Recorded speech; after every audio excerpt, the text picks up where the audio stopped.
Ang Diyos ay hindi tumatanggap ng anyo ni numan. Okay? Sapagkat ang Diyos ay hindi nagkatangi ng tao. Silang may dangal, sinasabi ko ay hindi na nagbahagi sa akin ng anuman. Muli niyang pinagdiinan, kung ako'y naging apostol, hindi ako selected ng 12. Okay? Hindi sila ang pumili sa akin para ako'y maging apostol.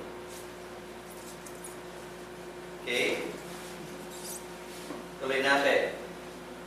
Kundi bagkos ng makita. Tama ba?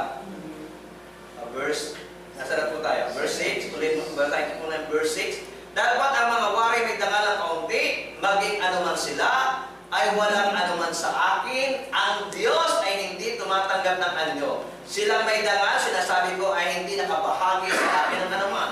Kundi bagko nang makita nila na sa akin ay pinagkatiwala ang ebanghelyo ng di pagtutulik, gaya rin naman ng pagkakatiwala kay Pablo ng ebanghelyo ng pagtutulik, sapagkat ang naghanda kay Pedro sa pagka-apostol sa pagtutuli ay naghanda rin naman sa akin sa pagka-apostol sa mga Hintil.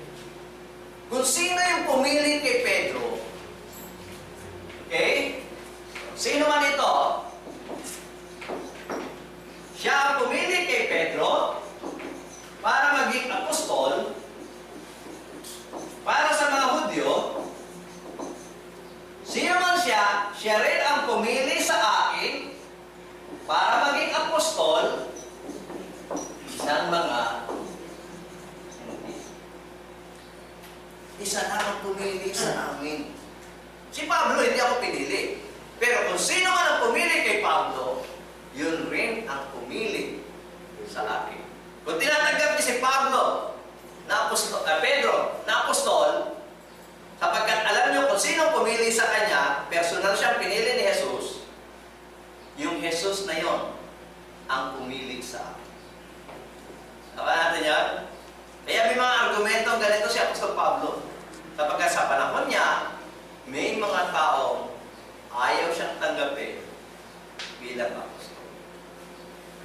Pinaghahalanda ka nila, ay, huli na yan eh, 12 na yun eh. Huli na yan, nagpo-proclaim lang siya, self-proclaim lang yan. At yun ang pinakahawakan rin ng mga Muslim ngayon. Pablo was a self-proclaimed apostle. Pero pinatutunayan niya sa Pablo, I did not proclaim myself as an apostle of Christ by myself, but I was chosen personally. Whoever selected Peter as an apostle. Sabi po niya ay ganito, kundi bagkos nang nakita nila na sa akin ay pinagkatiwala ang ebanghelyo ng di pagtutulig, gaya rin naman ang pagkakatiwala kay Pedro ng ebanghelyo ng pagtutulig, sapagkat ang naghanda kay Pedro sa pagka-apostol sa pagtutuli ay naghanda rin naman sa akin ng pagka-apostol sa mga hindi. At nang makita nila ang biyayang sa akin na ipinagkaloob, ang mga kanang kamay ng pakikisama ay ibinigay sa akin at kay Bernabe, ni Santiago, ni Cephas at ni Juan, sila na mga inaring haligi upang kami ay magsiparoon sa mga Hintil at sila sa pagtutuli. Nakita po, at sila ay sa pagtutuli. Nakita niyo po yun? Pinatunayan ko sa Pablo, oo nga, hindi nila ako pinili bilang apostol.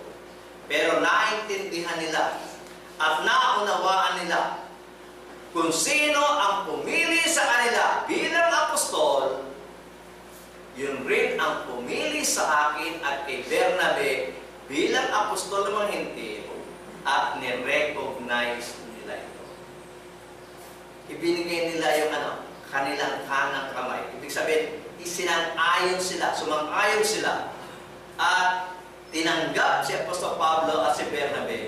bilang mga apostol ng ating Panginoon Kristo